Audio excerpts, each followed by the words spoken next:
ওয়ালাইকুমুস সালাম ওয়া রাহমাতুল্লাহি ওয়া বারাকাতুহু। সবাই কেমন আছেন? আমার জিগেতেন না? আপনি ভালো আছেন? আলহামদুলিল্লাহ। আমি মোটামুটি আসার সময় দোকানে অনেক আমার এলাকার অনেক ভাইদেরকে দেখলাম দাঁড়িয়ে রয়েছে। অনেকে দেখে আমারে বলতেছে যে আইছে, তার মানে তারা মহাব্বত আমারে করে, ঠিক না? ঠিক। তো এই মহাব্বতটা হবে তখন যখন আপনি আমাকে দাওয়াত দিবেন। যদিও আমি আপনাদের এলাকার সন্তান, কিন্তু এই মুহূর্তে আসছি আমি মেহমান হিসেবে, আপনারা মেজবান। তা আপনারা যদি আমাকে দাওয়াত দিয়ে ঘরের মধ্যে বসে থাকেন, দোকানে বসে থাকেন, তাহলে এটা কি সুন্দর হবে? তো এই জন্য যারা আছেন দূরই দোকানপাটে বিভিন্ন জায়গায় মেহেরবানি করে প্রত্যেকে চলে আসেন। ইনশাআল্লাহ নবীর প্রেমের আলাপ হবে, কথা হবে।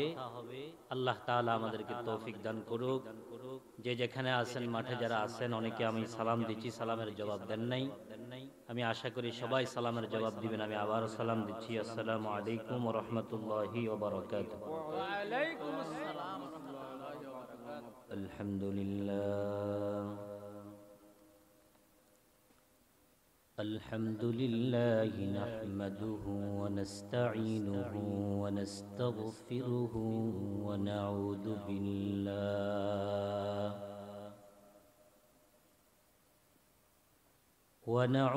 بالله من شرور أنفسنا ومن سيئات أعمالنا. من يهده الله فلا مضل له ومن يضلله فلا هادي له. ونشهد أن سيدنا وسندنا وحبيبنا وطبيبنا وطبيب قلوبنا ومولانا محمد صلى الله عليه وعلى آله وأصحابه وأهل بيته وعلماء أهل سنته أجمعين.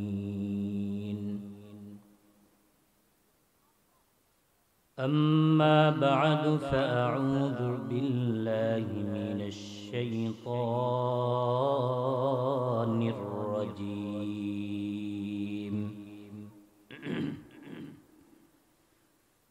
ببركة بسم الله الرحمن الرحيم.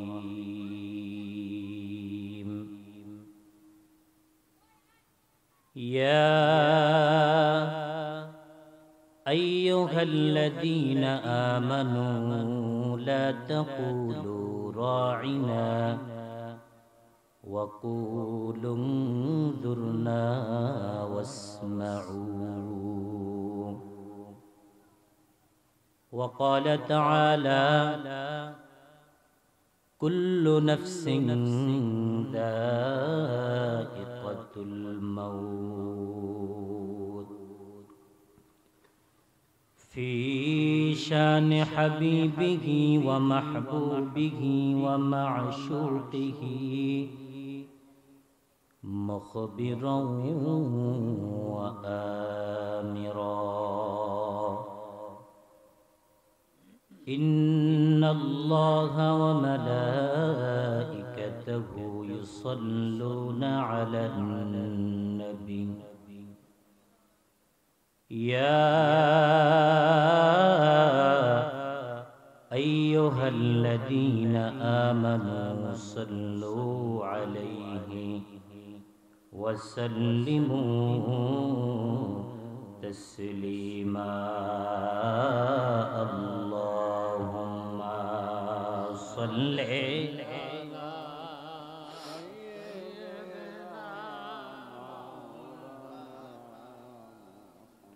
وعلى آل سيدنا. দুরূদ শরীফ পড়তে কষ্ট হয়? সবাই বলেন কষ্ট হয়?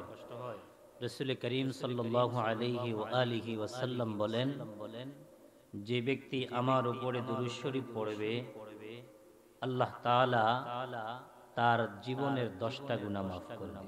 সুবহানাল্লাহ। একবার পড়লে। আরো বলেন 10টা গুনাহ মাফ তো করবে, 10টা আমলনামায় নেকি লেখা হবে, 10টা ইজ্জত সম্মান আল্লাহ বাড়ায় দেন। তো এই 3টা পুরস্কার যেহেতু দুরূদ শরীফের মধ্যে, মিলাদের মধ্যে, আর এই মিলাদ যখন আমরা পড়ি মদিনার নবীর রওজা পাক থেকে আমাদের আজকের এই সরাফতি বাইতুস সুজুদ জামে মসজিদের উদ্যোগে বাৎসরিক মাহফিল পর্যন্ত, নবীজির রওজা থেকে এখান পর্যন্ত আল্লাহ তাআলা পুরা একবারে খুলে দেয় কে কে মাঠ থেকে মিলাদ পড়তেছে রাসূল রওজা শরীফ থেকে দেখতে পায়। তো এই জন্য মেম্বার চেয়ারম্যানের সামনে আমরা কথা বলতে অনেক গোছানো কথা বলার চেষ্টা করি, চেয়ারে বসলে আদবের সহিত বসার চেষ্টা করি, কারণ সে এমপি কে মন্ত্রী, তার সামনে বেয়াদবি হলে কথা বেশি জোরেও বলা যাবে না, এমন ভাবে কথা বলতে হবে সে যাতে মনে কষ্ট না পায়। তো আমার নবী তো হচ্ছে ইমামুল মুরসালিন, আমার নবী তো হচ্ছে নেতারও নেতা। তো সেই নবীর উপরে যদি দুরূদ শরীফ পড়তে গিয়ে কথা বলতে গিয়ে যদি যেই নবী তাকিয়ে আছেন ওই নবীর উম্মত হিসেবে যদি আমরা দুরূদ শরীফ আসতে বলি, রাসূল বলে পৃথিবীর মধ্যে সবচাইতে কৃপণ কিপটা ওই ব্যক্তি যে আমি নবীর উপরে দুরূদ শরীফ আসতে পড়ে। এই জন্য আমি বলবো বাবা আমরা যেহেতু নবীর আশিক রাসূল, আচ্ছা আপনারা যারা আছেন এখানে বলেন আমরা কি জিলাফি খাওয়া আশিক রাসূল না আসলেই আশিক রাসূল? সত্যিকারের আশিক রাসূল যদি হন তাহলে আসুন একটু অন্তর থেকে জবান খুলে উচ্চ কণ্ঠে আমার নবীর উপর দরুদ পড়ি। আল্লাহুম্মা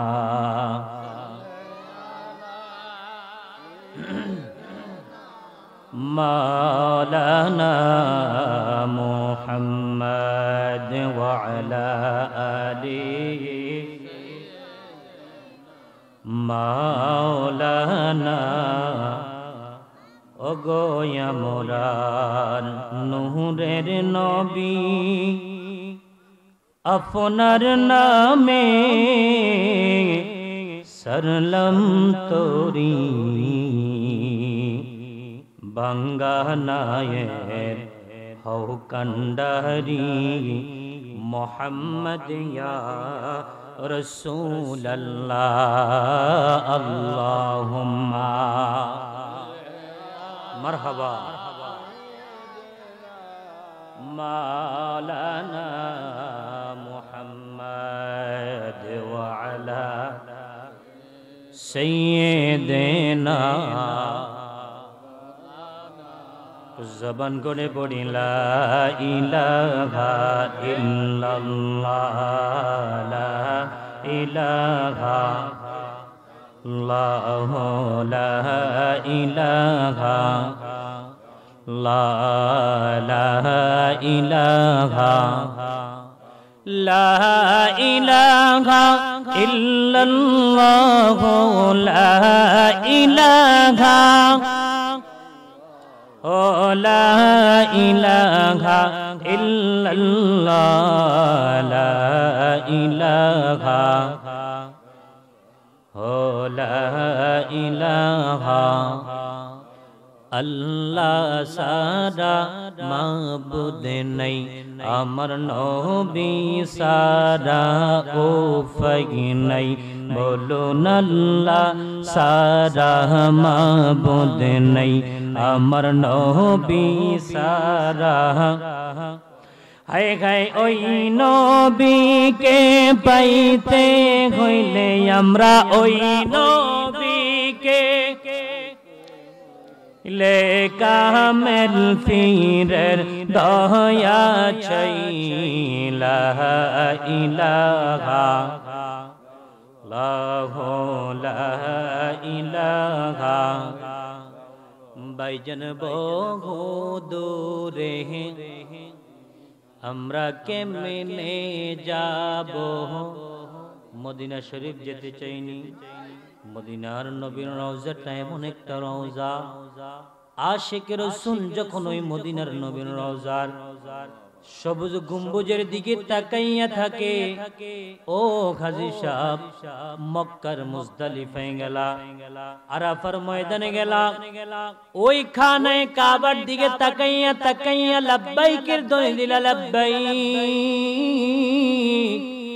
আল্লাহুম্মা লাব্বাইক লাব্বাইক লা শারীকা লাক লাব্বাইক ধ্বনি দিলার চোখের পানিগুলো ছাইরা কান্না করলা ওই যে উহুদ ময়দানে গেলাম তুমি যখন মদিনায় গেলা মদিনার নবীর রওজা থেকে যখন বিদায় লইয়া বাংলাদেশের উদ্দেশ্যে রওনা দাও কেমন লাগে হাজী সাহেব ডাক দিয়া কয় হুজুর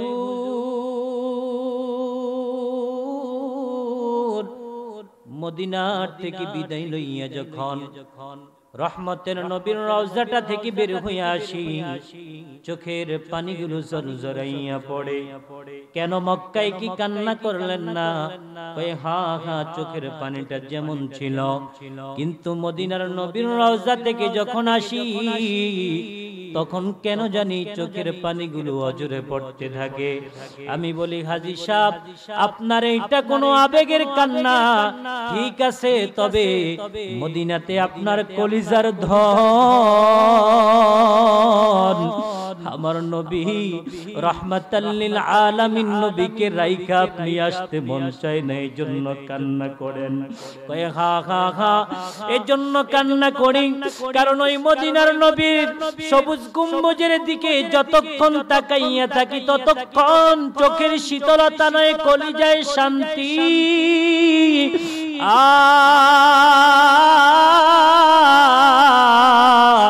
কলিজায় কত শান্তি হুজুর জানেন না যদি পারতাম বাংলাদেশের সমস্ত ধন সম্পদ বিক্রি কইরা মদিনার নবীর রওজার সামনে দাঁড়ায়া থাকতাম এইজন্য আশিক রাসূল আমাদের যারা এখানে আছি আমাদের টাকা নাই পয়সা নাই কিন্তু আমাদের অন্তরে মহব্বত আছে আসুন একটু অন্তরের মহব্বতটা লইয়া আমার নবীকে একটু শোনায়া দেয়ার বলি অনেক দূরে মদিনা আমরা কেমনে যাব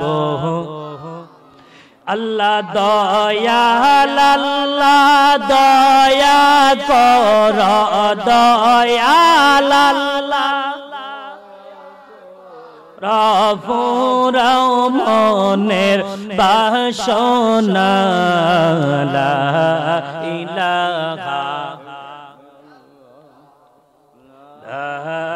ইলাহা ও লা ইলাহা লা আমরার মনের বাসনা হাই হাই বুঝাইলে কেউ বোঝে না হাই রে শোনাইলে কেউ শোনে না হাই হাই শোনাইলে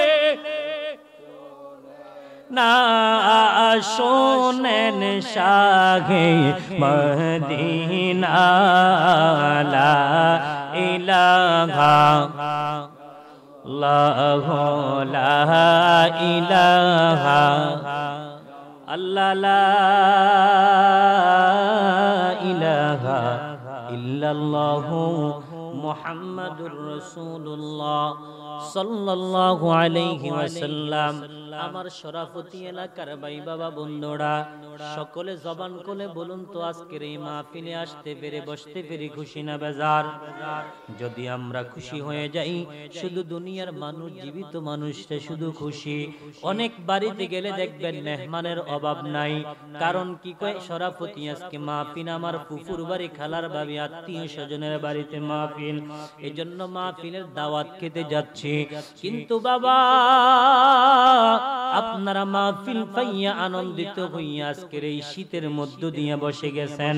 ওই কবরে যারা ঘুমাইয়া রইছে, আপনার বাবা, আপনার মা, আপনার দাদি, আমার দাদি, আমার দাদা, আপনার আত্মীয় স্বজনরা কবরের মধ্যে ঘুমাইয়া রইছে।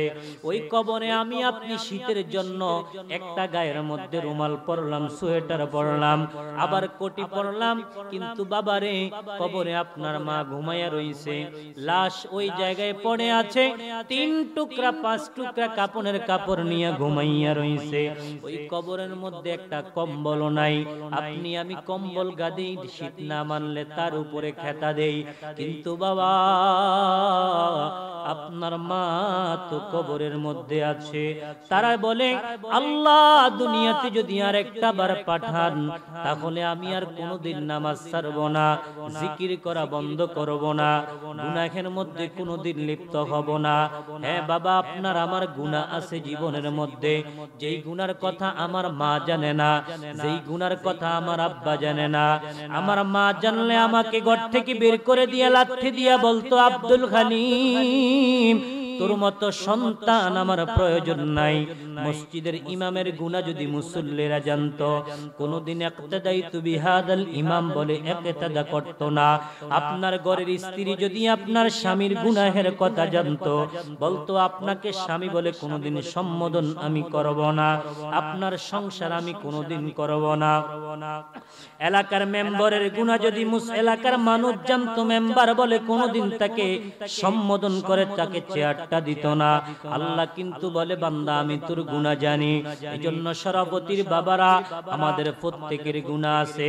এই হাতের গুনাহ, চোখের গুনাহ, এই কলবের মধ্যে একটা গোশতের টুকরা আছে, যেটাকে তরিকতের ভাষায় তরিকায়ে লতিফায়ে কলব বলে।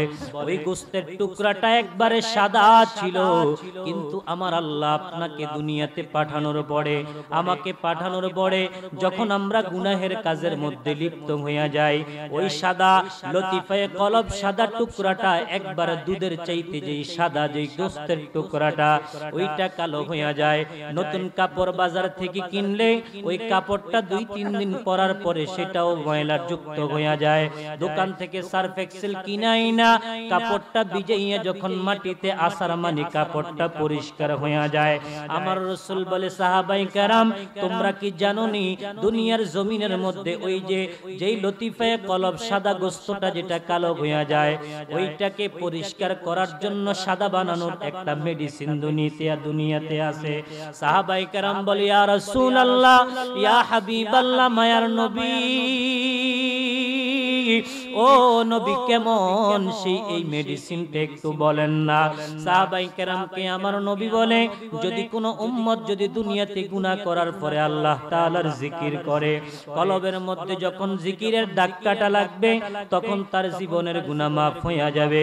আসুন প্রত্যেকে জীবনের গুনাহ সামনে লইয়া একটু মাওলাকে একটু আল্লাহ আল্লাহ বলে ডাকি, একটু জবান খুলে প্রত্যেকে বলেন, আল্লাহ আল্লাহ আল্লাহ আল্লাহ আল্লাহ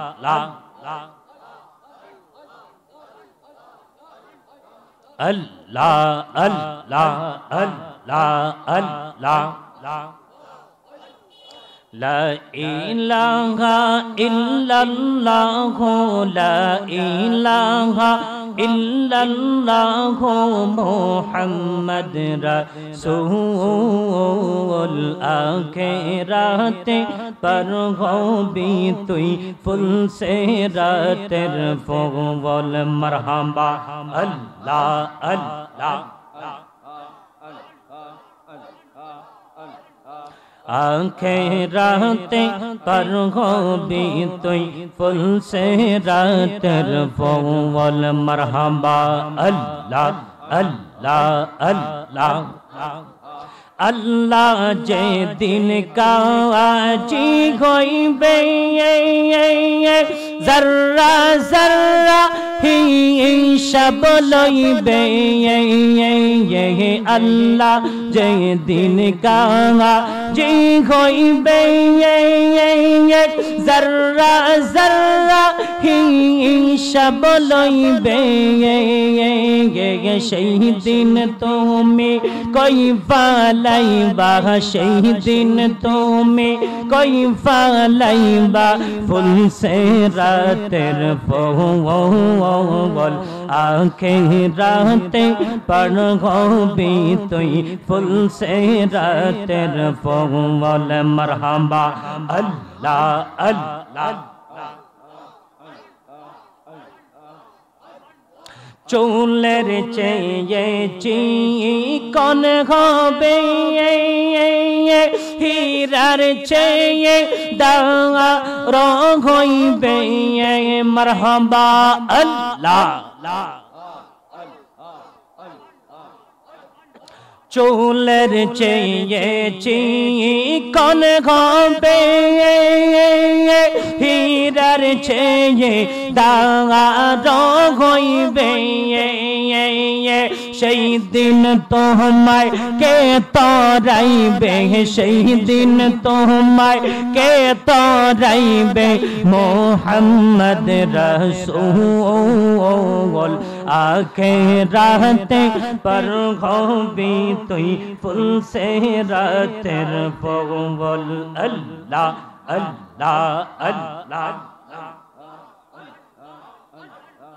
আল্লাহ আল্লাহ আল্লাহ আল্লাহ আরম্ভ করিলাম খোদা তোমার নাম করে শরণ যেই নূরেতে বানাও খোদা সেই নূরে ফাক ফঞ্জাত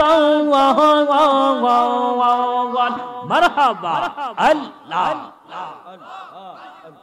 আরম্ভ করিলাম খোদা তোমার নাম করে শরণ যেই নূরেতে বানাও খোদা সেই নূরে ফাক ফঞ্জাত হযরত আলী মা ফাতেমা হযরত আলী মা ফাতেমা হাসান হোসেন নবীর পাশে হায় রে দয়াল ডাকছে কঙ্গাল রয়েছে রকাল তো বাহারাশে মারহাবা আল্লাহ আল্লাহ একজন প্রেমিকা ছিল গো সোনার মদিনায় একজন প্রেমিকা ছিল গো সোনার মদিনায় মারহাবা আল্লাহ আল্লাহ যার প্রেমেতে মজনু হইল যার প্রেমেতে মজনু হইল খোদের বাহানা একজন প্রেমিকা ছিল গো সোনার মদিনায় আল্লাহ আল্লাহ আমার নবী নূরের নবী নাচ কলাম না তার নূরের ছবি মারহাবা আল্লাহ আমার নবী নূরের নবী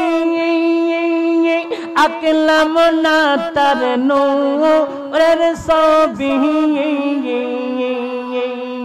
বনের হরিণ নবী চিনল বনের হরিণ নবী চিনল আমরা চিনলাম না একজন প্রেমিকা ছিল গো সোনার মদিনায় মারহাবা আল্লাহ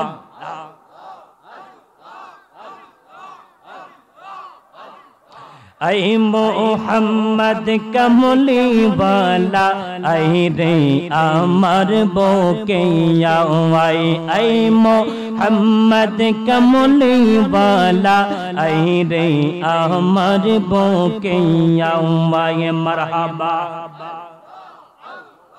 ডাকে আপনার এই গোলামরা, ডাকে আপনার এই গোলামরা, শান্তি দাও মোর কলি জাগাই আই মোহাম্মদ কামলি বালা আই রে আমার বুকে আওয়াই মারহাবা আল্লাহ।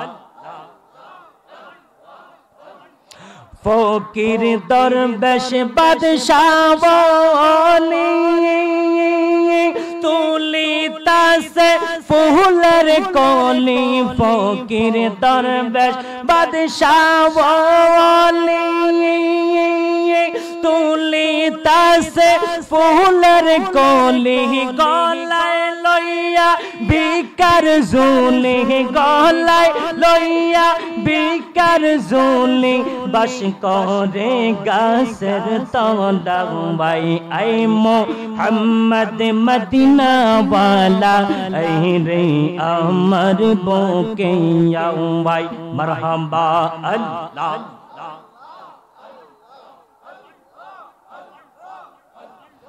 মুর্শিদ কেন বুঝে না রে তারে আমরা কত ভালোবাসি, আমার মুর্শিদ কেন বুঝে না রে তারে আমরা কত ভালোবাসি মারহাবা আল্লাহ। দেখাইয়া রূপের ঝলক, দেখাইয়া রূপের ঝলক, মন কইরা সউদাসী তারে আমরা কত ভালোবাসি মারহাবা আল্লাহ।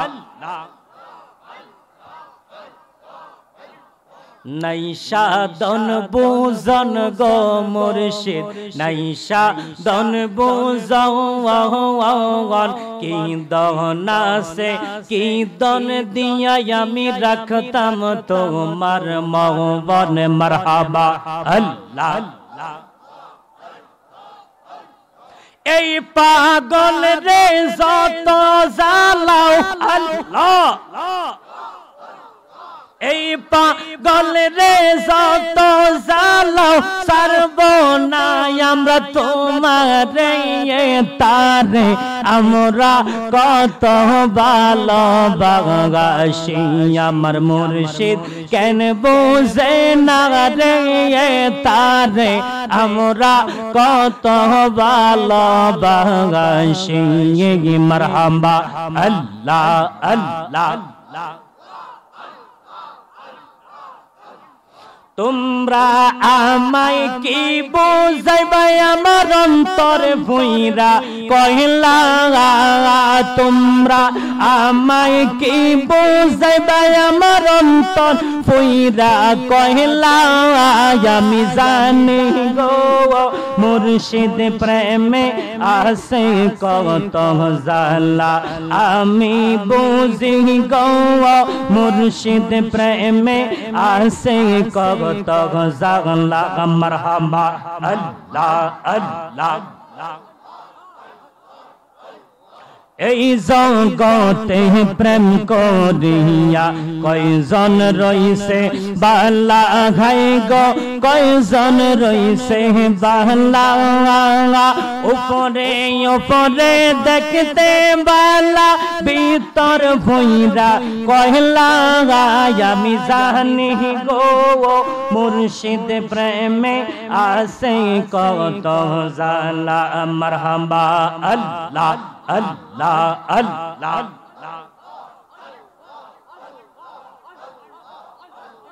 প্রেমের বিষে দর্শে গো জারে কি করিবে ও যায় তার গো বিষে পরাণ জাগায়, প্রেমের বিষে পরাণ জাগায় রে গে মারহাবা আল্লাহ আল্লাহ আল্লাহ।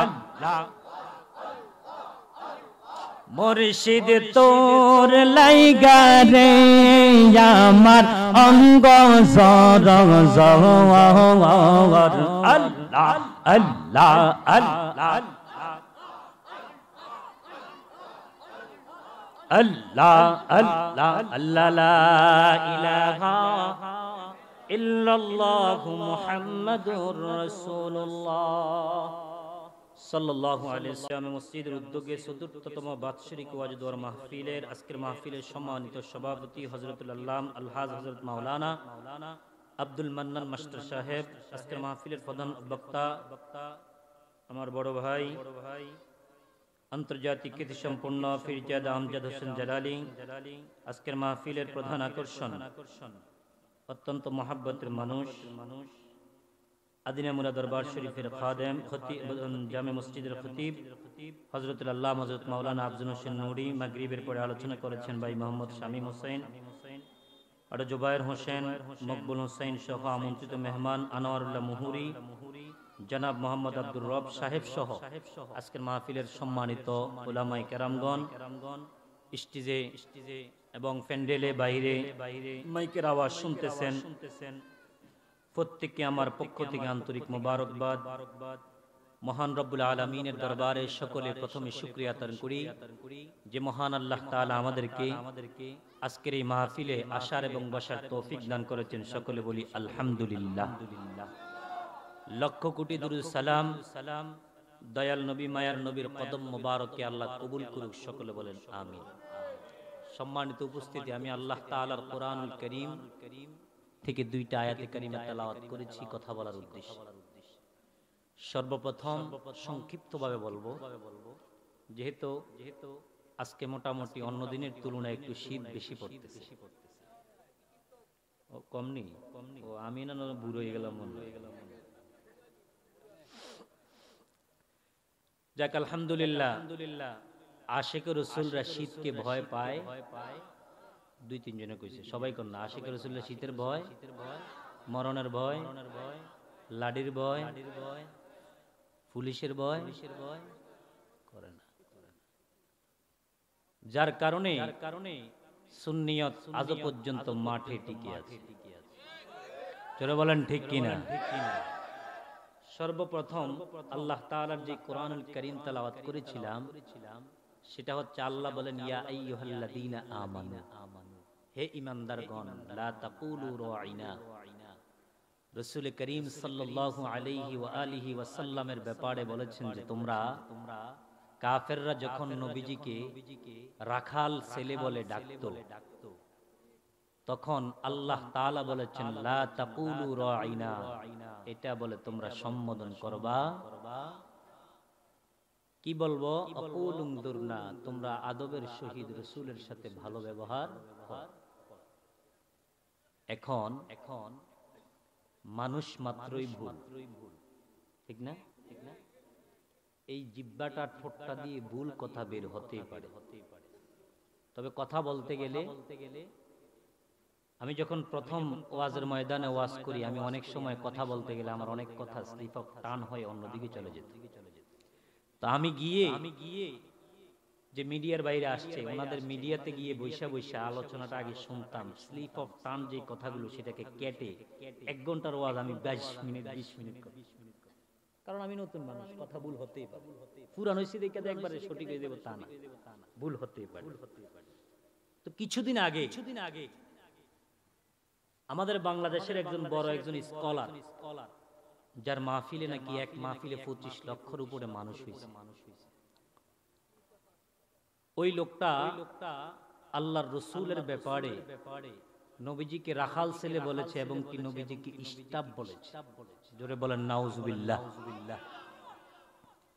তো আমি মনে করি, বাবা রাগ কইরেন না, আমি আপনাদের উপরে উঠছি, আপনাদের চাচা, আপনারা অনেকে বাবা, আমার বয়স, বাবার বয়সী, আমার দাদার বয়সী অনেকে আছে, আমি উপরে বসছি, কিছু মনে করেন না। এই যে আমার এই পাটা একটু উঠাইয়া দেখাইলাম, যেই ব্যক্তির ভিতরে নবীজির মহাব্বত আছে সে আমার মাথার তাজ। যার ভিতরে আমার নবীর মহাব্বত থাকবে না, আপনি ডক্টরের ডিগ্রি 50টা থাকলেও আপনি আমার জুতার তল। জোরে বলেন ঠিক কি?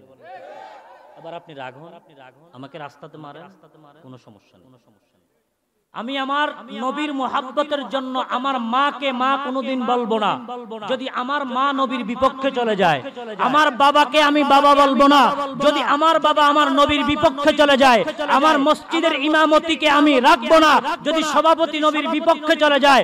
মসজিদ যদি নবীর বিপক্ষে চলে যায়, যেই ব্যক্তি আমাকে এবং আমার নবীকে মুহাব্বতের জন্য আমাকে ভালোবাসতে আসবে, নবীকে মুহাব্বত আগে প্রয়োজন, ওই নবীকে মুহাব্বত করবে। যদি সে মুসি হয় তাকে আমি আমার মাথার মধ্যে রাখতে রাজি আছি। জোরে বলেন ঠিক কি না? আগে দরকার কি? নবীর মুহাব্বত। কি দরকার? তুমি কিসের ডক্টরেট ডিগ্রি? ওই যে কারবালার জমিনে ইমাম হুসাইনের সংখ্যা ছিল মাত্র শহীদ হয়েছে 70 থেকে 72 জন, সংখ্যা ছিল কম। কিন্তু এজিদ বাহিনী ছিল অনেক, তার মধ্যে কোরআনের হাফেজ ছিল 3000, কেউ বলে 30,000। তাহলে আবার আপনি বলেন লোক সংখ্যা বেশি হলে কি আশিক রাসূল হবে? জোরে বলেন আশিক রাসূল হবে? রাসূল বলছে শেষ জামানায় মসজিদ থাকবে সুন্দর, মসজিদের মুসল্লি থাকবে ভরা, কিন্তু ওই মসজিদে একজনও ঈমানদার থাকবে। কোটি কোটি মানুষ হবে, লক্ষ মানুষ হবে, কিন্তু আশিক রাসূল পাওয়া যাবে না। তো এই জন্য বাবা, আমি আপনাদেরকে যতক্ষণ আলোচনা করব একটাই বলবো, নবীর মুহাব্বত নিয়ে আলোচনা শুনবেন। কি বলেছি আমি কিন্তু কাউকে ডাইরেক্টলি বলি নাই, আমি যে নবীর বিপক্ষে বলবে তাকেই বলবো। নবীর পক্ষে বলবেন আপনি আসেন। গতকালকে মাওলানা কওমি জামাতের একজন আলেম হেদায়েতুল্লাহ আজাদি নাম মেনশন করলাম, ওনার একটা আলোচনা আমি শুনলাম সিএনজিতে বসে। বিশ্বাস করেন চোখের পানি পড়ে গেছে। কারণ সে নবীজির শান এত সুন্দর করে আলোচনা করছে। আরে আপনি কওমি হন, আপনি কোন গ্রুপ করেন, সুন্নি হন নাকি হন, আমার জানার প্রয়োজন নাই। কারণ আমরা একটাই জানি আমরা মুসলমান। আমরা একটাই জানি আপনার কোরআন এক, আমার কোরআন এক। বরুড়া দারুল উলুম মাদ্রাসায় যেই কোরআন পড়ানো হয়, আমাদের কুমিল্লা ইসলামিয়া আলিয়া মাদ্রাসায় সেই কোরআন পড়ানো হয়। আপনি জামিয়া ইসলামিয়া আহমদিয়া সুন্নি আলিয়া মাদ্রাসায় যাবেন, সেখানে যেই বুখারী শরীফ পড়ানো হয়। আপনার দেওবন্দ মাদ্রাসা বলেন, আপনি বরুড়া দারুল উলুম মাদ্রাসা বলেন, ঢাকার মাদানীনগর মাদ্রাসা বলেন, জামিয়া ইসলামিয়া ইব্রাহিমিয়া উজানি মাদ্রাসা বলেন, ওই মাদ্রাসায়ও সেই একই আল্লাহর কোরআন, একই নবীর হাদিস পড়ানো হয়। এখন আমার মাঝে আপনার মাঝে কেন দ্বিধাদ্বন্দ্ব থাকবে? আমার মাঝে আপনার মধ্যে কেন ফিটাফিটি থাকবে? আপনি যেই কবরে যাবেন আমিও সেই কবরে যাব, আপনাকে যেই প্রশ্ন আমাকেও সেই প্রশ্ন। কোরআন এক, রাসূল এক। যদিও আপনি আহলে সুন্নাত ওয়াল জামাতের আকীদা যেটা জান্নাতে যাবে, আপনি কোন দল করেন এটা আপনার ব্যাপার। তবে আমি বলবো যতক্ষণ নবীর মুহাব্বত আছে আপনার পক্ষে আমি আছি। নবীর মুহাব্বত নাই মিয়া তুমি তো কে? আমি তো আমার মা বাপ রে ছেড়ে নবীর মুহাব্বত না থাকলে আমি আমার মা বাপ রে চিনি না। আমরা বলতে পারেন বাতিজা কি কস না কস বেটা, তোর এই লুঙ্গি পিন্দা আড়স রাস্তা। আরে লুঙ্গি না, ল্যাংডই আটলো কি ছোটবেলা আটছি না আমরা, দেখছেন না? কিন্তু কথা হচ্ছে, মূল কথা আমার নবীর মুহাব্বত সর্বপ্রথম লাগবে। এই জন্য রাসূলকে মুহাব্বত অন্তর থেকে করবেন। যারা মাইকের আওয়াজ শুনতেছেন পর্দার অন্তরার মা বোনদেরকে বলবো, এই যে মোবাইল নামক এই ক্যান্সার, ফেসবুক টানবেন, বক্তার অভাব নাই, বক্তার আলোচনা শুনবেন। যতক্ষণ দেখবেন নবীর মুহাব্বত তার অন্তরে আছে ততক্ষণ শুনতে থাকেন, কোনো বাধা নাই। আর নবীর মুহাব্বত নাই, এই বক্তাকে বয়কট করবেন। আল্লাহ তাআলা আমাদের প্রত্যেককে নবীর মুহাব্বত করে কবরে যাওয়ার তৌফিক দান করুক। সকলে বলেন আমিন। দ্বিতীয় নম্বরে কোরআনুল কারীম তেলাওয়াত করেছি, কুল্লু নাফসিন যায়িকাতুল মাউত। আল্লাহ তাআলা দুনিয়ার যত মানুষকে নফস রূহ দিয়েছেন, মানুষ বলেন গাছপালা তরুলতা, সবাইকে মৃত্যুর স্বাদ গ্রহণ করতে হবে। আল্লাহ তাআলা কোরআনুল কারীমের মধ্যে বলেছেন, কুল্লু নাফসিন যায়িকাতুল মাউত। যাদেরকে নফস নামক রূহ নামক জিনিস দিয়েছি, গাছের রূহ আছে, গাছের যতদিন রূহ আছে গাছ বাঁচে।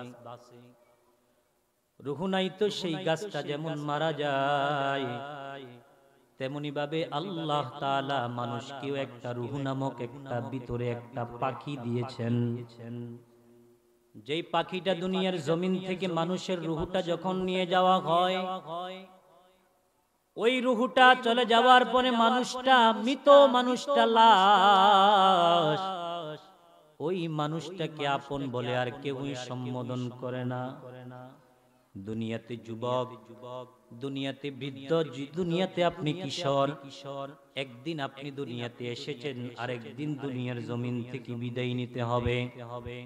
ওই যে আপনার মা, ওই যে আপনার বাবা, আপনার দাদা দাদি, নানা নানি কতই না চেষ্টা করেছে, পেট ব্যথা হলে ডাক্তারের কাছে গিয়ে বলে, ডাক্তার আপনি আমাকে পেটের ব্যথার ওষুধ দেন, মনে হয় বাঁচবো না। বাঁচার জন্য কতই কিছু না করে। ক্যান্সার রোগে আক্রান্ত হলে দৌড়াইয়া ইন্ডিয়াতে যায়। ও মা, আপনি কেন দৌড়ান? দুনিয়াতে একটু বাঁচতে চাই। কিন্তু আল্লাহ তাআলা যেই লোকটাকে দুনিয়াতে আল্লাহ তাআলা জীবিত করেছেন, ওই লোকটা একদিন না একদিন দুনিয়াতে থেকে বিদায় নিতে হবে। আপনারা জবান খুলে বলুন তো, দুনিয়াতে থাকা যাবে না? আরো বলেন, দুনিয়াতে থাকা যাবে? এই দুনিয়াতে থাকা যাবে না, কারণ আপনার আমার মৃত্যুটা আল্লাহর কাছে লেখা আছে। দুনিয়াতে যেহেতু জন্ম নিয়েছি, মৃত্যু হবে। আল্লাহ তাআলা একজন মানুষের দুনিয়া থেকে বিদায় দেওয়ার আগে 40 দিন আগে হঠাৎ করে তার এই মৃত্যু যে হবে, আল্লাহ তাআলা 40 দিন আগে তাকে জানায়া দেয়। বলে কেমনে হুজুর 40 দিন আগে জানায়া দেন? আল্লাহ তাআলা একটা গাছ রেখেছেন আসমানে, যেই গাছের নাম হচ্ছে শাজরাতুল ইয়াকিন। ওই গাছের পাতাটা যেদিন হলুদ হয়ে যাবে, ওই দিন থেকে 40 দিন পরে আপনার আমার দুনিয়ার থেকে বিদায় নিতে হবে। আল্লাহ তাআলা বলেন, বান্দা তোমাকে আমি আল্লাহ রূহ নামক যেই জিনিসটা দিয়েছি, একদিন তোমার এই রূহটা নেওয়া হবে। যেদিন আমি আল্লাহ তোমার রূহটা নিয়ে যাব, প্রাণ পাখিটা যেদিন চলে যাবে, আমি আল্লাহর হাতে তোমার মউত, আমি আল্লাহর হাতে তোমার ওই আমি আল্লাহর তোমার হাতের মধ্যে তোমার মউতটা লিখে রাখলাম, জীবনটাও তোমার আমার হাতে লিখে রাখলাম। হে সরাফতি এলাকার মাই বাবা বন্ধুরা, ও পর্দার অন্তরালের আমার আম্মা, ও যুবক, আজকে সরাবতীর মাহফিল আজকে আসে, আগামী দিন এই মুহূর্তে হাজার চেষ্টা করলে মানুষগুলোকে একসাথে করা যাবে না। গতকালকে যে দুনিয়াতে ছিল আজকে নাই, আবার হঠাৎ করে একদিন এই দুনিয়া থেকে বিদায় নিতে হবে। কারণ আমরা কেউই জানি না আমাদের মরণ কোথায় হবে। জোরে বলেন ঠিক কিনা? মরণের কত দিন বাকি আমি জানিলাম না গো আল্লাহ, মরণের কত দিন বাকি। বললে সমস্যা হবে। সবাই বলেন, আল্লাহ মরণের কত দিন বাকি আমি জানিলাম না গো আল্লাহ, মরণের কত দিন বাকি আমি জানিলাম না গো আল্লাহ, মরণের কত দিন বাকি। আজরাইল আসিয়া যেদিন হস্তে দিবে দড়ি, তখন আমার মনা বাইরে করবে ঘুরাঘুরি, আমি জানিলাম না গো আল্লাহ, মরণের কত দিন বাকি, আল্লাহ মরণের কত দিন বাকি আমি জানিলাম না গো আল্লাহ, মরণের কত দিন। হায়াত হইল হাতে বাইরে, মওত হইল পায়, হায়াত হইল হাতে বাইরে, মওত হইল পায়। যেই জায়গায় যার মওত আছে সেই জায়গায় সে মরে, আমি জানিলাম না গো আল্লাহ, মরণের কত দিন বাকি আল্লাহ মরণের কত দিন বাকি আমি জানিলাম না গো আল্লাহ মরণের কত দিন বাকি 40 দিনের আগে বাইরে মৌতের নিশানি জোরে বলেন ঠিক কিনা আরে 40 দিনের আগে বাইরে মৌতের নিশানি আজরাইলে বান্দা নিবে চোখে দিয়া আন্দি আমি জানিলাম না গো আল্লাহ মরণের কত দিন বাকি আমার মরণের কত দিন বাকি আমি জানিলাম না গো আল্লাহ মরণের কত দিন বাকি আল্লাহুম্মা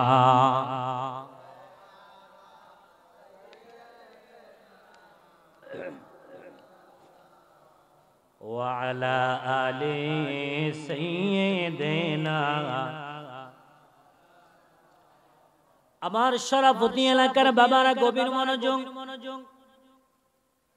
আল্লাহ বলেন দুনিয়াতে যার জন্ম হয়েছে মৃত্যু হবে নিশ্চিত এটা আপনি আবার কাফের বলেন বেঈমান বলেন হিন্দু বলেন সবাই বিশ্বাস করে কেউই অবিশ্বাস করে না মৃত্যু নামক জিনিসটাকে আল্লাহ বলে মৃত্যু আমার দুনিয়াতে মুসলমানদের এবং বেঈমানদের মধ্যে দুইটা প্রকারে মৃত্যু হবে কয় প্রকার এক নাম্বার মৃত্যু মুমিনের যখন মৃত্যু হবে আল্লাহ তাআলা ফেরেশতা আজরাইলকে বলবেন আজরাইল অমুকের রূহটা আনতে হবে আজরাইলের কাছে দৃষ্টি শাজরাতুল ইয়াকিন গাছের পাতা যখন হাতের মধ্যে চলে আসবে নাম অনুযায়ী শরাফতি নিয়ে বসে যাবে নাম অনুযায়ী শালুকিয়া যে বসে থাকবে রূহটা নেবে মুমিন মুত্তাকিনের কাছে যখন আজরাইল যাবে ওই মুমিন মুত্তাকিন আজরাইলকে দেখে সুন্দরভাবে তাকাইবে আর সালাম দিবে আসসালামু আলাইকুম খুব সুন্দর করে সালাম দিবে আর বলবে আপনি আল্লাহর কাছে যেতে হবে আল্লাহ তাআলা জান্নাত থেকে একটা সাদা রুমাল দিয়ে দিবেন ওই রুমালটা লইয়া বান্দার রূহটাকে গিয়ে যখন বলবে হে ইয়া আবদি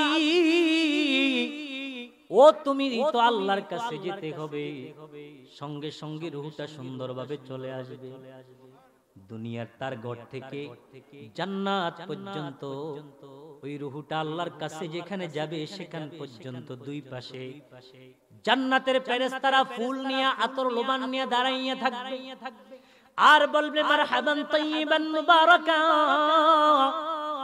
ও বান্দা আসো আসো আসো আল্লাহ তোমার সঙ্গে দিদার করবে এতদিন না তুমি মসজিদের মধ্যে গিয়ে নামাজ পড়তে দাঁড়াইয়া বলতা সুবহানা রাব্বিয়াল আযীম আজকে তোমার সঙ্গে সেই আল্লাহ দেখা করবে আর মৃত্যু ব্যক্তি বেঈমান যেই ব্যক্তির রূহটা নিবে আজরাইল আসবে আয়েশা আজরাইল বলবে রূহ বের হ আজরাইলকে দেখে শরীরের রগগুলো ঠাস ঠাস করে ছিঁড়ে যাবে নবীজি সাহাবায়ে কেরামদের কাছে এই কথাগুলো যখন বলতেছে সাহাবায়ে কেরাম বলে ইয়া রাসূলুল্লাহ আজরাইলের রূপটা কেমন হবে গো নবী আমার নবী বলে সাহাবী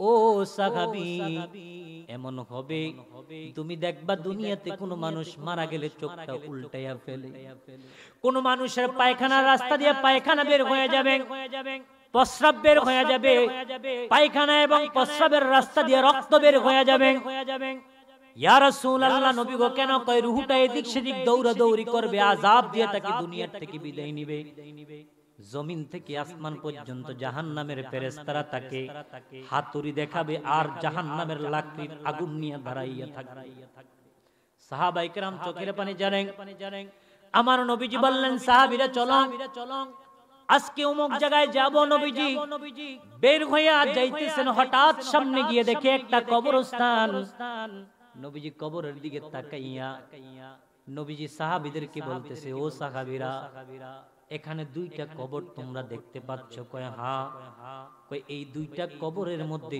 দুইটা লোক আছে তারা দুইজন জাহান্নামের আগুনে লড়তেছে। ইয়া রাসূলুল্লাহ, ইয়া হাবিবাল্লাহ, নবী গো, ও মায়ার নবী, জাহান্নামে কেন? আমার নবীজি হাতের মধ্যে একটা খেজুরের ঢাল নিয়ে কবর দুইটার উপরের মধ্যে দিয়ে দিলেন। সাহাবাই কেরাম বললেন, ইয়া রাসূলুল্লাহ, কেন গো আপনি এইটার উপরের মধ্যে খেজুরের ডাল দিলেন? নবীজি বলে, যতদিন পর্যন্ত এটা জীবিত থাকবে, এই গাছগুলো, এই গাছের পাতাগুলো জিকির করবে, ওই কবরবাসী কবরের মধ্যে শান্তি থাকবে। নবীজি আবার বললেন, সাহাবীরা জানো, এই দুইটা কবরের মধ্যে দুইটা যুবক। হে যুবক, তোমাদেরকে আজকে আমি বলি, এই আলোচনা যুবকদের জন্য, যারা ঘরের মধ্যে আছে, আমার মা বোনদের জন্য। সাহাবায়ে কেরাম বললেন, ইয়া রাসূলুল্লাহ, কেন কবরের মধ্যে আযাব হয়? নবীজি বললেন, একটা কবরের মধ্যে একটা যুবক, তার কবরের মধ্যে আযাব হচ্ছে কারণ সে কাপড় পরিষ্কার রাখতো না, কাপড় নাপাক থাকতো, কাপড় পবিত্র থাকতো না, প্রস্রাব করে কোনোদিন পানি খরচ করতো না, এইজন্য তার কবরের মধ্যে আযাব হচ্ছে। দ্বিতীয়ত নবীজি বললেন, ওই কবরে কেন আযাব হয় জানো? নবী গো, কেন? কয়, এই লোকটা সুগলখোর ছিল, এখানের কথা সেখানে, সেখানের কথা সেখানে। আজকে আমাদের এলাকার মধ্যে অনেক মানুষ আছে, মেয়ের বিবাহ নিয়ে আসে, দোকান দিয়া সামনে যাইতে বলে, কার মেয়ে দেখছো? কয়, আক্কাস মিয়ার। বালানা আসেনি? আক্কাস মিয়ারে দেখলে কয়, ছেলেটা ভালো, সম্বন্ধ আগাইতে পারে। এখানে এক কথা, সেখানে আরেক কথা। আমার কাছে বলবে, বাবা তোমাকে মোহাব্বত করি, আর আমার পিছনে বলবে, আরে হাতে তো ওয়াহাবি, এতে কি মোহাব্বত করবি? এমন মানুষ আছে না নাই? জোরে কোন আছে না নাই? আল্লাহর রাসূল বলে, সুগলখোর গুরু জাহান্নামের মধ্যে যাবে। কোথায় যাবে? কারণ সুগলখোরের একটা অর্থ হচ্ছে মুনাফিক। আল্লাহ বলেন, ইন্নাল মুনাফিকিনা ফিদ-দারকিল আসফালি মিনান নার। আল্লাহ বলেন, মুনাফিক জাহান্নামের মধ্যে তলদেশে যাবে। আল্লাহর রাসূল এবার সামনে গেলেন, এবার সামনে গিয়ে একটা কবরস্থানের মধ্যে নবীজি মুস্কি মুস্কি হাসতেছে। সুবহানাল্লাহ কয় না? নবীজির মুস্কি মুস্কি হাসি দেখে সাহাবায়ে কেরাম প্রশ্ন করলেন, ইয়া রাসূলুল্লাহ, নবী গো, আপনি মুস্কি মুস্কি হাসতেছেন, কারণ কি? আমার নবী বলে, সাহাবী রে, এই কবরে আমি এদিক দিয়ে তাকায় দেখি সমস্ত কবরবাসীরা জান্নাতের মধ্যে আছে।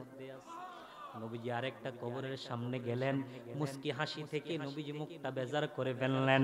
আমার নবী মুখ বেজার করতে দেরি, সাহাবায়ে কেরাম বললেন, ইয়া রাসূলুল্লাহ, কেন আপনি মুখটা বেজার করলেন? আমার নবী বলে, জানো তোমরা, এখন আমি পরে বলবো কেন আমি মুখ কালো করছি, বেজার করছি। যাও এই এলাকার মধ্যে ঘোষণা দিয়ে দিবা, শরাফতি বাইতুস সুজুদ জামে মসজিদের সামনে যেই কবরস্থান আছে, যার আত্মীয় স্বজন কবরে মারা গেছে, কারোর ছেলে, কারোর মেয়ে, কারোর মা, কারোর বাবা, প্রত্যেকে যাতে প্রত্যেকের আত্মীয়র কবরের পাশে যাইয়া দাঁড়াইয়া যায়। এবার সবাইকে বললেন, ঘোষণা দিয়ে দিলেন, সবাই কবরের সামনে চলে গেলেন। গিয়ে দেখে একজন মহিলা একটা কবরের পার দাঁড়াইয়া দাঁড়াইয়া চোখের পানিগুলো ছাড়ে না, অন্যরা কান্না করে, কিন্তু বাবার কথা মনে পড়ে গেছে, মার কথা মনে পড়ে গেছে। ওই মহিলা কবরের পার কোন রকম কান্নাকাটি করে না। আমার নবী ডাক দিয়া কয়, মা, আমি এই কবরটা দেখি আমি মুখটা বেজার করছি।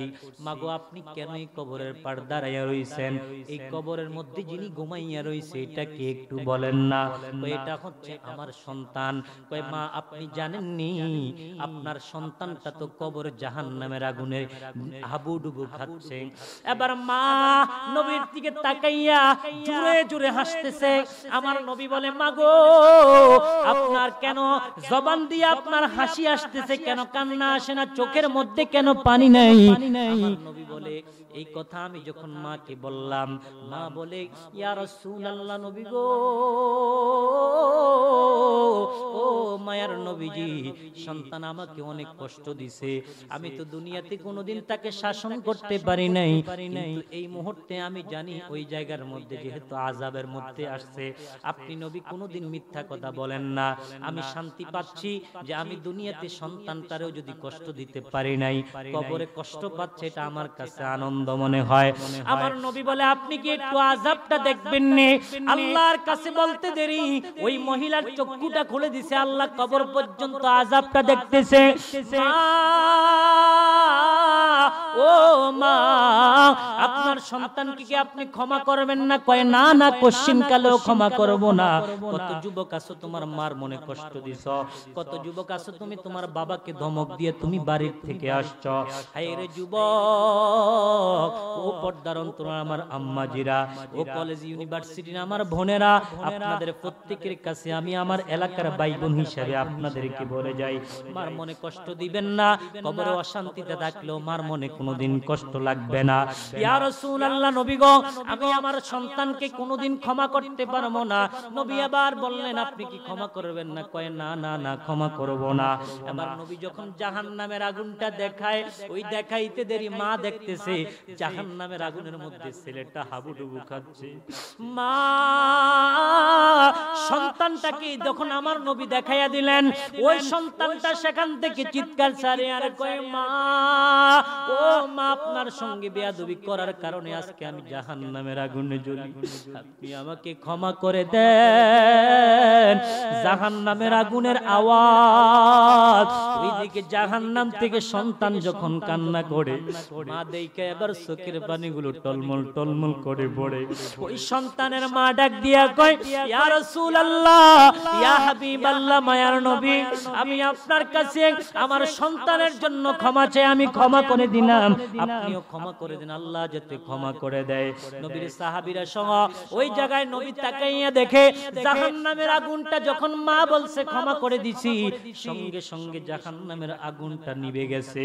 এইজন্য আমার বাবারা, ও আমার বন্ধুরা, ও আমার আব্বুজিরা, আপনাদের পায়ে ধরে বলে যাই, যাদের মা নাই সে বুঝেন মা হারা ব্যথা, যাদের বাবা নাই সে বুঝে বাবা হারা ব্যথা। আমার আব্বা গত কয়েক মাস আগে বাংলাদেশে ছুটির মধ্যে আইসা, তখন দেখছি সকালবেলা ওইটা আমার বাবাকে আমি ঘরের মধ্যে দেখি না। আমি জিজ্ঞাসা করলাম মা বাবা কোথায়? বলে তোর দাদার কবর জিয়ারত করছে, ওই সরাবতীর মধ্যে তোর দাদি ঘুমায়া রইছে, তোর বাবা তো আবার বিদেশ থেকে আইসা মা মা মা কইয়া ডাকতে পারে নাই তোর দাদি রে, ওই তোর বাবা তো চইলা গেছে তোর দাদির কবর জিয়ারত করতে। আমি দেখলাম বাবার শরীর অসুস্থ, কিন্তু বাবার কবরের, মা দাদির কবরের পার যাইতে বাবা একটু বিলম্ব করে না। আরে বাবা, তোমার মা নাই, তুমি মার কবরের মধ্যে চলে যাও, তোমার বাবা নাই, তুমি তোমার বাবার কবরের পার যাও। আর যদি তোমার মা বেঁচে থাকে, ওই মাকে যাইয়ে একটু খেদমত করার চেষ্টা করো। তুমি পারো না, তোমার ইনকাম নাই, তুমি মাকে 10টা টাকা দিতে পারো না, মা ধমক দিবে, বাবা ধমক দিবে, ঘর থেকে তোমাকে বের করে দিবে, কিন্তু ওই মাকে কোনোদিন কষ্ট দিও না। টাকা দিতে পারবা না, কোনো দুঃখ নাই, কিন্তু বাবা ওই মাকে একটু তুমি যে খোঁজ খবর নিও। কেন খোঁজ খবর নিলে কি হবে? রাসূল বলে তুমি যখন তোমার মার খোঁজ খবরটা নিবা, টাকা দিতে পারো নাই, পয়সা দিতে পারো নাই, সম্পদ দিয়ে যাইতে পারো নাই। ও কত প্রবাসী বোনেরা আমার বাইরা আছে, বিয়া করছে, বিয়া করার পরে মা রাত্র বেলায় মাঘ মাসের শীতের মধ্যে মা খেতা গাদে। কত বাবা আছে রে কম্বল গাদিয়া বউয়ের সঙ্গে আরামে ঘুমায়, মা ওই রুম থেকে কোনোদিন সন্তানকে কিন্তু খারাপ বলে না। আমার বাবারা, বন্ধুরা, রাসূল এবার ওই জায়গা থেকে আরেকটা কবরের পার চলে গেছে। ওই জায়গার মধ্যে রাসূল যাইয়া ওই কবরের পার দাঁড়ায় দেখে একজন যুবক কান্না করে, নবী গো আপনি আমার জন্য একটু দোয়া করেন। অনেক লম্বা ঘটনা। নবী বললেন তোমার কবরে কি হয়? কয় আমার কাফনের কাপড় সহ পর্যন্ত আগুনে ধরে গেছে। আমার নবী বলে তুমি যদি দুনিয়াতে বাইচা থাকা অবস্থায় যদি তুমি একটা এই যে রজব মাসে তুমি যদি একটা রোজা রাখতা, তাহলে তোমার কবরে এমন আযাব হইতো না। আর আস্তে কোন সুবহানাল্লাহ। কোন মাসে? এই রজব মাসে একটা রোজা রাখার চেষ্টা করবেন। আল্লাহর রাসূল বলে আল্লাহুম্মা বারিক লানা ফি রজব ওয়া শাবান ওয়া বাল্লিগনা রমাদান। এই দোয়াটা রমজান মাসে বেশি বেশি পড়বা, কারণ সামনে মাহে রমজান আসতেছে। ওই মাহে রমজানে রোজা রাখার চেষ্টা করবা। আমার এলাকার অনেক যুবকরা রোজা আসতেছে, ঘরের মধ্যে মুরব্বিরা দেখলে লম্বা লম্বা সেফ ফলাইবে। শুধু মুরব্বীদের যুবকদের দোষ দিয়ে মুরব্বী দাড়ি ফাইকা গেছে, তারপরে সরাফতি বুইয়া বাড়ি ফর্দাওয়ালা দোয়ানের মধ্যে ঢুকে কথা কথা রাগ করছেন কোন? কারণ কি কয় পর্দার ভিতরে রমজানে পর্দা ফরজ, বাকি 11 মাস, কয় বাকি 11 মাস মহিলাদের জন্য, 1 মাস শুধু দোকানদারের জন্য। বুঝছেন কিছু? দোয়ানা পর্দা লাগে না। যুবকদেরকে বলবো, যুবক রমজানের মধ্যে মাকে রমজানের রোজা রাখার চেষ্টা করবা। এই মাকে রমজানে প্রত্যেকটা রোজা রাখার নিয়ত করে ফেলো। ওই দুনিয়ার জমিন থেকে তোমাকে আমাকে বিদায় নিতে হবে। শেষ কথার মধ্যে যেই কথাগুলো আমি বোঝানোর জন্য বলি, কবরের মধ্যে আপনিও যেতে হবে, আমাকে যেতে হবে। আপনিও থাকতে পারবেন না, আমিও থাকতে পারবো না। কবরটা খুব ভয়ঙ্কর একটা জায়গা। ওই কবরটা নরমাল কোনো জায়গা না। যুবক, কবরের দিকে তুমি যাইবা, কবরের প্রস্তুতি নিয়ে কবরের দিকে যাও। ওই কবরটা বড় ভয়ঙ্কর। কবরের ডাইনে মাটি, বামে মাটি, সামনে মাটি, পিছনে মাটি, নিচে মাটি, উপরে বাঁশের চাটি, তার উপরেও মাটি, মাটি আর মাটি, মাটি আর মাটি, মাটি আর মাটি। ওই কবরের মধ্যে যেতে হলে 3.5 হাত মাটির ঘরে আপনাকে আমাকে আরামসে থাকতে হলে দুনিয়াতে সামানা তৈরি করে যেতে হবে। জোরে বলেন ঠিক কিনা? আরো জোরে বলেন ঠিক কিনা? নামাজ পড়তে হবে, রোজা রাখতে হবে, হজ যদি ফরজ হয় হজ করতে হবে, যাকাত দিতে হবে। এজন্য বাবা ও যুবক, তুমি আর কয়দিন মোবাইলের মধ্যে সময় ব্যয় করবা? কয়দিন তুমি পাবজি খেলার মধ্যে সময় ব্যয় করবা? কবরের জগৎ ভয়ঙ্কর জগৎ। ওই কবরের মধ্যে আমাকে আপনাকে যেতে হবে। কবরটার মধ্যে আপনাকে আমাকে একা থাকতে হবে। আপনি এমপি হন, মন্ত্রী হন, আপনাদের কাছে আমি জানতে চাই, একজন এমপি যদি কোটিপতি হয়, সে যখন মরবে তাকে 3টা কাপড়ের টুকরা পরানো হবে, মহিলাদেরকে 5টা টুকরা পরানো হবে। একজন গরিব মানুষ যদি হয়, সে যদি রিকশার ড্রাইভার হয়, তাকে কিন্তু 2 টুকরা কাপড় দিবে না, তাকেও 3 টুকরা কাপড় দিবে। একজন এমপি মন্ত্রীকেও 3 টুকরা, মহিলাদেরকে 5 টুকরা, গরিবকে রিকশার ড্রাইভারকেও 3 টুকরা। গরিবের কবর 3.5 হাত, তোমার কবরটাও 3.5 হাত। তুমি লম্বা যেমনে ঘুমাইবা, আমিও আব্দুল হালিম রাজা তেমনি ঘুমাইতে হবে। আপনাকে আমাকে যেই বাজারের কাফন দিবে, ওই বাজার থেকে আমার জন্য কাফন কিনে আনবে। আপনার জন্য রঙিন কাপড় নয়, আমার জন্য রঙিন কাপড় নয়। আপনার জন্য বড়ই পাতার গরম পানি, আমার জন্য বড়ই পাতার গরম পানি। হায়রে বাবা, আপনাকে গরম পানি দিয়ে গোসল করাইবে কেন? কয় মায়া রে মায়া। কেন রে মায়া? কয় আমার বাবাটার কানের মধ্যে পানি ঢুকবে, এই জন্য কানের ভিতরে তুলা দেওয়া হয়। নাকের ভিতরে পানি ঢুকবে, নাকের ভিতরে তুলা দেওয়া হয়। মায়া রে মায়া। আপনি রাত্র 12টায় মারা গেলে আপনার ছেলে সন্তান আপনাকে খাট থেকে নামাইয়া দিবে, কাপড়গুলো খুলে ফেলবে। সন্তান ডাক্তার দিয়া বলবে, ও এলাকাবাসী, আমার বাবা তো নাই, চলে গেছে। আপনার কথা শুনে এলাকাবাসী আপনাকে দেখতে আসবে। মানুষ আইব রে, এক নজর দেখিতে মানুষ আইব রে। আপনাকে আইসা মশারি টানাইয়া দিবে, গোসল করানোর জন্য রেডি করানো হবে, আর ঘরের মধ্যে আপনাকে ঢুকানো হবে না। লাশটা নিয়ে যখন চলে যাবেন, আমার রাসূল এবার ওই যে সাহাবীদেরকে বলে, তখন একদল ফেরেশতা জিজ্ঞাসা করবে, হে দুনিয়ার মানুষ, কবরের জগতে যাও, তোমাকে যে গোসল করানোর জন্য ঘরের মধ্যে প্রবেশ করানো হলো, ঘরটা বানাইবে মশারি টানাইয়া, কাপড় টানাইয়া সুন্দর করে, তোমার আপনকে একটু বলো না। ওই লোকটা বলবে, যারা আমাকে গোসল করায় তিনি আমাদের আপন, তারাই আমার আপন। কিছুক্ষণ পরে কাপন দাপন সম্পূর্ণ কইরা যখন তাকে লাশটা লইয়া খাটের মধ্যে 4 জন কাঁধে নেয়, তোমার কে আপন? কয়, দেখেন না আমার কোনো আপনের অভাব নাই। কবরের পার নিয়ে যখন নামাইয়া 3 জন মানুষ কবরে দিয়া দিবে, 3 জন মানুষ যখন ধরবে, ফেরেশতা ওই লাশকে জিজ্ঞাসা করে, তোমার আপন কে? তুমি একটু বলো। এই তিনজন তো আমার আপন। কিছুক্ষণ পরে একজন উঠে যায়, চিৎকার ছাড়িয়া বলে, কোথায় আমাকে ছেড়ে যাও, এই কবরে আমি একা কেমনে থাকবো? এই কবরে আমার নবী আপন হবে, ওই কবরে আমার আল্লাহ আপন হবে। ওই কবর থেকে আপনাকে একা রেখে সবাই চলে আসবে। আর মুমিন মুত্তাকিনদেরকে ফেরেশতা জিজ্ঞাসা করবে, তোমার আপন কে? বলবে, আমার আপন কেউই নাই। কোনো আওয়াজ দিবে না, চুপ করে বসে থাকবে।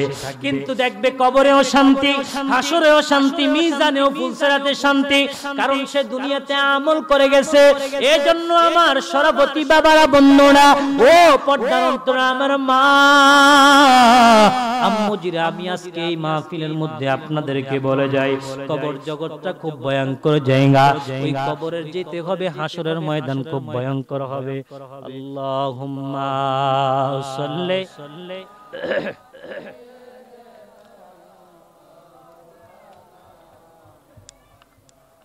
ওয়া আলা আলি মাওলানা। একটু জিকির করেন, লা ইলাহা ইল্লাল্লাহ, লা ইলাহা ইল্লাল্লাহ, লা ইলাহা ইল্লাল্লাহ। আমার বাবারা, বন্ধুরা, গভীর মনোযোগ। আলোচনার মধ্য থেকে কথাগুলো আজকে আমাদের কি বুঝে যেতে হবে। আল্লাহর রাসূল বলে, ওই কবরের মধ্যে আপন কে হবে? আপন কে হবে? আপন হবে কোরআন তেলাওয়াত, সুবহানাল্লাহ। আপন হবে আপনার নামাজ, আপন হবে আপনার জিকির, আপন হবে আপনার ধন সম্পদ। কেউই আপন হবে না, ছেলে সন্তান আপনার আপন হবে না। নবীজি একদিন আম্মা জান আয়েশা সিদ্দিকা রাদিয়াল্লাহু তাআলা আনহার ঘরের মধ্যে বসে রইলেন। ওই জায়গার মধ্যে থেকে নবীজি হঠাৎ করে রাত্রিবেলা চোখের পানিগুলো ছেড়ে নবীজি কান্না করা আরম্ভ করলেন। আম্মা জান আয়েশা সিদ্দিকা রাদিয়াল্লাহু তাআলা আনহা দৌড়াইয়া আমার নবীর কাছে চলে গেলেন। ইয়া রাসূলুল্লাহ, ইয়া হাবিবাল্লাহ, মায়ার নবী, আমি আয়েশা কোনো অন্যায় করে ফেললাম নাকি গো নবী? আপনি কেন গো চোখের পানি ছেড়ে কান্না করেন? নবীজি বললেন, আয়েশা, আপনি কোনো প্রকার কোনো অন্যায় করেন নাই। তাহলে আপনি নবী কেন চোখের পানি ছেড়ে কান্না করেন? আয়েশা বলে, ইয়া রাসূলুল্লাহ, আমি কোনো অন্যায় করলে বলেন আপনার কাছে এই মুহূর্তে আমি ক্ষমা চেয়ে নিব। আম্মা জান আয়েশা এই কথা বলতে দেরি নবী বলে, আয়েশা, আপনি কোনো প্রকার কোনো অন্যায় করেন নাই। ইয়া রাসূলুল্লাহ, কান্না করেন কেন? কয়, কিয়ামতের ময়দানের কথা আমার মনে পড়ে গেছে। নবী গো, ও মায়ার নবীজি, কিয়ামতের ময়দানটা কেমন হবে নবী? আম্মা জান আয়েশার কথার জবাবে আমার নবী বলে, কিয়ামতের ময়দানটা খুব ভয়ঙ্কর হবে। ওই যে অর্ধবিকট হাত মাথার উপরের মধ্যে সূর্য চলে আসবে, মাথার মগজগুলো টকবক টকবক করতে থাকবে, জমিনটা তামা হয়ে যাবে, মানুষগুলো কাতরাইবে। আর হাসরের ময়দানটা কেমন ভয়ঙ্কর হবে জানো আয়েশা? মানুষগুলো, নারী পুরুষ সবাই উলঙ্গ অবস্থায় উঠবে। ইয়া রাসূলুল্লাহ, ইয়া হাবিবাল্লাহ, ও নবী, ও মায়ার নবীজি, ওই হাসরের ময়দানে আপনি নবী বললেন সবাই উলঙ্গ অবস্থায় উঠবে, আমরাও কি উঠবো না? কয়, সবাই উঠবে, কিন্তু কারোর কোনো খোঁজ খবর কারোই থাকবে না, কেউ কাহর দিকে তাকাইতে থাকবে না। ওই হাসরের ময়দানে সবাই নাফসি নাফসি নাফসি নাফসি বলবে, শুধু বলবে, আল্লাহ আমাদেরকে বাঁচাও, আল্লাহ আমাদেরকে বাঁচাও। কিয়ামতের ময়দানে আমার উম্মত ছুটাছুটি করবে, একবার যাবে আদম নবীর কাছে। আদম নবীর কাছে গিয়ে বলবে, ও নবী, আপনি আমাদের জন্য সুপারিশ করেন।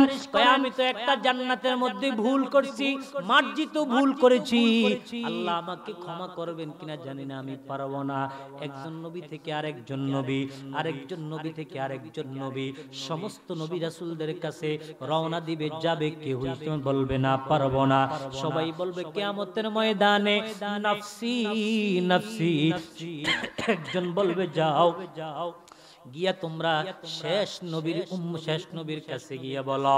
এবার সব উম্মতেরা দৌড়ে যাবেন, যাইয়া দেখবে আমার নবীজি ওই যে আল্লাহর রাসূলকে যখন আল্লাহর রাসূল যখন বললেন আয়েশা আমার উম্মতেরা দৌড়ায়া আমি নবীর কাছে ছুটতে থাকবে, আম্মা জান আয়েশা বলে ইয়া রাসূলুল্লাহ নবী গো আপনি একটু বলেন না আপনার উম্মত ওই মুহূর্তে আপনাকে কোথায় খুঁজে পাবে? নবী বলে আয়েশা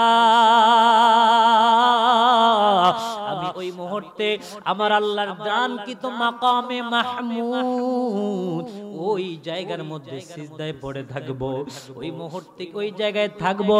আর ওই জায়গায় গিয়ে যখন উম্মত বলবে ইয়া রাসূলুল্লাহ নবী গো সমস্ত নবীর কাছে গেলাম কেউই তো আমাদেরকে ডাকলো না, সবাই তাড়াইয়া দিল যাও যাও আমি পারবো না, নবী গো আজকে এই জায়গায় আপনি আমাদের জন্য একটু সুপারিশ করেন না। নবী সিজদায় পড়ে যাবে, সিজদায় পড়ে গেলে আল্লাহ বলবেন মাথা উঠান। আম্মা জান আয়েশা বলে ওই কিয়ামতের ময়দানে আমি যখন মাথা উঠাবো আমার আল্লাহ তখন বলবে নবী গো ও মায়ের নবী আপনি যান আপনার উম্মতদেরকে বাইসা বাইসা জান্নাতে নিয়ে যান। আরে মদিনা মদিনা আশিক মুমিনের ঠিকানা, বলেন মদিনা মদিনা আশিক মুমিনের ঠিকানা। দিদার চেয়ে কাঁদো তোমরা, দিদার চেয়ে কাঁদো তোমরা, হও না নবীর দিওয়ানা। মদিনা মদিনা আশিক মুমিনের ঠিকানা। আমরা মদিনার নবীর দিওয়ানা কিনা, মদিনার দেওয়ানা কিনা? সবাই হাত তোলেন, নারায়ে তাকবীর, নারায়ে তাকবীর, নারায়ে তাকবীর, নারায়ে রিসালাত, আল কোরআনের আলো, নারায়ে তাকবীর। আরে কেসের আওয়াজ নেই, আওয়াজ নেই। এই জন্য আমরা সবাই বলি তো মদিনার নবীর আশিক হতে চাই কিনা, আরো জোরে কোন চাই কিনা? তো এই জন্য আমরা নবীর প্রেমে একটা সঙ্গীত পরিবেশন করব, সবাই পড়বেন তো আমার সঙ্গে।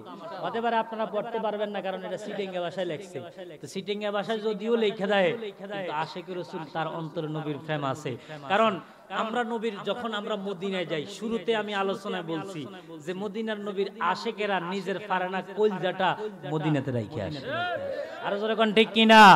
নারায়ে তাকবীর, নারায়ে রিসালাত।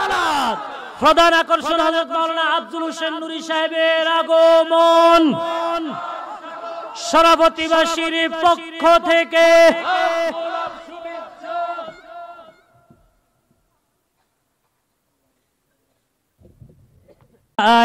মদিনা ওয়ালার দেশত আশিক যখন যায়, হল জাগানো মদিনাত রাখি আই তো সায়, হল জাগানো মদিনাত রাখি আই তো সায়, হল জাগানো মদিনাত রাখি আই তো সায়।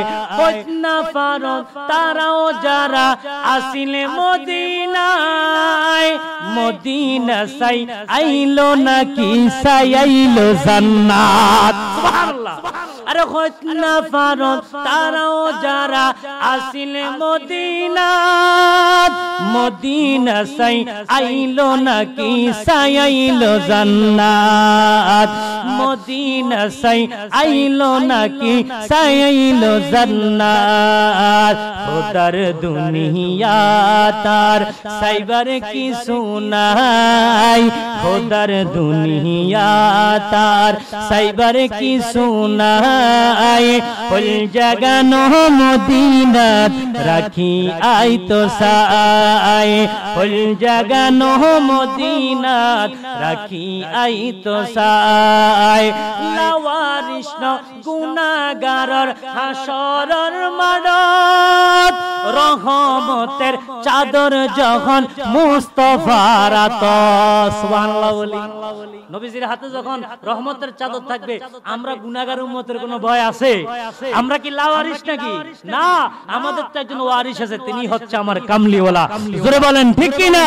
এজন্য সবাই বলেন আল্লাহ ওয়ারিস নাই গুনাহগারর হাসরের মাঠত রহমতের চাদর যখন মুস্তাফার আতত হডে যাইব উম্মতে ওয়ালা উম্মত ফেলাই হডে যাইব উম্মতে ওয়ালা উম্মত ফেলাই ফুল জাগানো মদিনাত রাখি আই তো সাই ফুল জাগানো মদিনাত রাখি আই তো সাই মদিনা ওয়ালার দশত আশিক যখন যায় মদিনা ওয়ালার দশত আশিক যখন যায় ফুল জাগানো মদিনাত রাখি আই তো সাই ফুল জাগানো মদিনাত রাখি আই তো সাই।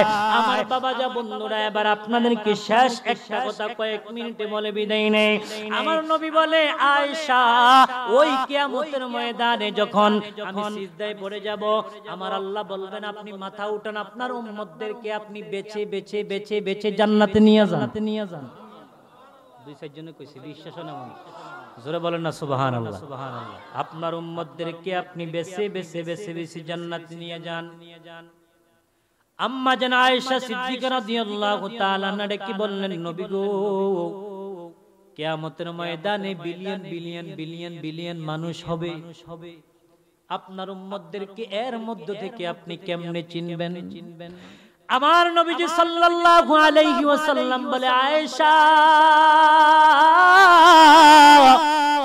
ওই কিয়ামতের ময়দানে যখন কোটি কোটি মানুষ উঠবে আমার যে উম্মতরা আমি নবী চিনবো যাদের এই হাতগুলা এবং চেহারার মধ্যে নূর চমকাইতে থাকবে। আম্মা জান আয়েশা বললেন কেমন নূর? ইয়া রাসূলুল্লাহ আপনি একটু আমাকে একটু বলে দেন না। আমার নবী বলে দুনিয়ার জমিনে যারা আল্লাহর হুকুম নবীজির সুন্নাত তরিকা মতে 5 ওয়াক্ত নামাজ পড়ার জন্য মসজিদে গিয়ে 5 বার ওযু করবে, কিয়ামতের ময়দানে ওযুর জায়গাগুলো চকমক করতে থাকবে। এজন্য আপনারা বলুন তো, সবাই বলেন নামাজ লাগবে না? মাহফিল করলে চলবে? নামাজ লাগবে না? নামাজ লাগবে না? মা বাবার খেদমত লাগবে না? হ্যাঁ, এখন আপনারা আমাকে বলেন, এখানে যারা আছেন সভাপতি অত্র এলাকার, ঠিক না? বিশেষ করে এই মহল্লার অনেকে আছে। আমি 2 মিনিট বিদায় নিচ্ছি ভাই, 2 মিনিট কষ্ট নিয়েন না। এই যে একটা মসজিদ আজকে মোটামুটি 4 বছর চলতেছে, 4 বছর না 4 বছর চলতেছে। আপনার মসজিদে গেলে আপনাদের মায়া লাগে না? সবাই বলেন, সত্য করে বলবেন, মায়া লাগে না? মসজিদে সবাই মহব্বত করেন তো? মসজিদ কার ঘর? আল্লাহর ঘর। মসজিদে কোনোদিন গান হইছিনি, নাচানাচি হইছিনি? ইমাম সাহেব যে দোয়া করে কি কয়? আল্লাহ শরাফতির যত কবরস্থান আছে সব কবরে পাঠিয়ে দাও। এই কথা কয় না বাবা? এই মসজিদটা 4 বছর লাগলো উঠতে। আপনার বাড়িতে 4 রুম 5 রুমওয়ালা বিল্ডিং করেন, বাথরুম টাইলস করেন, এরপরে গরম পানি ওনার লেগে কত কিছু লাগান। মসজিদটা যে 4 বছর হইতেছে না, তো আপনাদের এলাকায় থাকবে। আফজল ভাইও নিত না, আমিও নিতাম। তো এই জন্য আমি প্রত্যেককে বলে যাই, আরে বাবা কবরে গেলে টাকা নিয়ে যাইতে কারো দেখছেন? সম্পদ নিয়ে যাইতে দেখছেন? তো এই জন্য আমি বলবো এই মসজিদের দিকে একটু টাকা আমি কালেকশন করতাম না, আপনারা আবার এটা মনে করেন না। কারণ আত থাকতে কেউ মানে নাই দিয়া খায় না, মুখ থাকতে কেউ নাই দিয়া খায়। আমার ভাই আছে, কালেকশন করুন না ফোক, আমি কি দেখি না? তো এই জন্য আমি বলে যাই আপনাদের প্রত্যেককে পায়ে ধরে বলে যায়, আপনাদের ছেলে হিসাবে, বাতিজা হিসাবে, নাতি হিসাবে, আপনার ছেলে বিদেশে আছে, 10-20 হাজার 50 হাজার টাকা দিলে কোনো সমস্যা নাই। কাগজপত্র হয় না, নিয়ত করে দেন যে আমি এই টাকা 10,000 টাকা দিতেছি, অনকাদা আমরা নিয়তের সিস্টেম অন্যরকম হয়ে গেছে। যদি আর ফুতের এটা হয় তাইলে বাইকে তো এর লাগে আল্লাহ অনেকে নিয়ত পুরো করে না, আগে দেন, বলে দিছি আল্লাহ যাতে নিয়তে এই টাকার বিনিময়ে আমার ছেলের কাগজটা হয়ে যায়, ভালো একটা কাজের ব্যবস্থা হয়, এই বিপদটা চলে যায়, এই অসুস্থতা শেষ হয়ে যায়, ছেলে হিসাবে এটা আবদার করছি, রাখবেন তো ইনশাআল্লাহ? সবাই বলেন রাখবেন তো ইনশাআল্লাহ? আজকের মাহফিলে যারা আসছেন, যদি আপনার ইচ্ছা হয় যে শরীর খারাপ চলে যাবেন, শেষ পর্যন্ত থাকবেন না, কমপক্ষে মসজিদের দান বাক্সতে 100 টাকা হইলো দিয়ে যায়, বা অন্য কমিটির লোকের কাছে বলে 100 টাকা দিছি রাখো। আর যারা আল্লাহ দেওয়ার তৌফিক দিছে তারা একটু যায়েন, কারণ কবরের আলোচনা যায় করছি, আল্লাহ তাআলা আমাদের প্রত্যেককে এই কথাগুলো মানার বুঝার তৌফিক দান করুক, সকলে বলেন আমিন। দোয়া চেয়ে নিচ্ছি, বিশেষ করে আমার মা অনেক অসুস্থ, আব্বা প্রবাসের জীবনে আছে, আর আপনাদের এলাকায় আমার দাদি ঘুমিয়ে রয়েছে, আমার এলাকায় দাদা, কলিজার ধন এখানে আছে, দোয়া চাই আল্লাহ তাআলা যাতে আজকের এই মাহফিলের উসিলে আমার দাদি সহ প্রত্যেকের কবরটা জান্নাতের বাগান বানিয়ে দেন। সকলের জন্য দোয়া চাই, বিশেষ করে আমার এই যারা এখানে আছেন সবার জন্য দোয়া চাই, সুস্থতা দোয়া চাই, আমার জন্য দোয়া করবেন আল্লাহ তাআলা যাতে করে, বিশেষ করে গত কয়েকদিন আগে আমি বরুড়াতে একটা মাহফিল করে রাত্র প্রায় 1:30টার দিকে রওনা দিছি। আমরা তুলি মাঝখানে এখানে যেখানে ডাকাতি হয় আপনারা জানেন, সেখানে আমাকে ডাকাতি ধরছে লাইজলাতে, আমাকে আঘাত করছে, মানে গুসা দিয়েছে, একটু ব্যথা পাইছে মোটামুটি, আজকে 2-3 দিন একটু সুস্থ।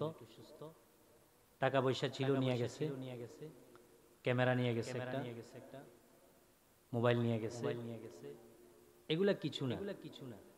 তা আপনাদের কাছে দোয়া চাই আল্লাহ যাতে আমার ভাই সহ আমরা দেশে গ্রামে চলি, যাতে করে আল্লাহ চোর ডাকাতের হাত থেকে হেফাজত করে, আর জোরে কোন আমিন। আল্লাহ তাআলা কবুল মঞ্জুর করুক। বিদায় নিচ্ছি, যদি আমার কথায় কষ্ট পেয়ে থাকেন আল্লাহর ওয়াস্তে ক্ষমা করে দিবেন। আমাকে আপনাদের ভালোবাসায় যতটুকু ভালোবাসা দিচ্ছেন অন্তরে রাখার চেষ্টা করবেন, আল্লাহ তাআলা কবুল করুক। ওমা আলাইনা ইল্লাল বালাগ। ওয়াসসালামু আলাইকুম ওয়া রাহমাতুল্লাহি ওয়া বারাকাতুহু। ওয়া আলাইকুম আসসালাম। সবাই বলেন মারহাবা।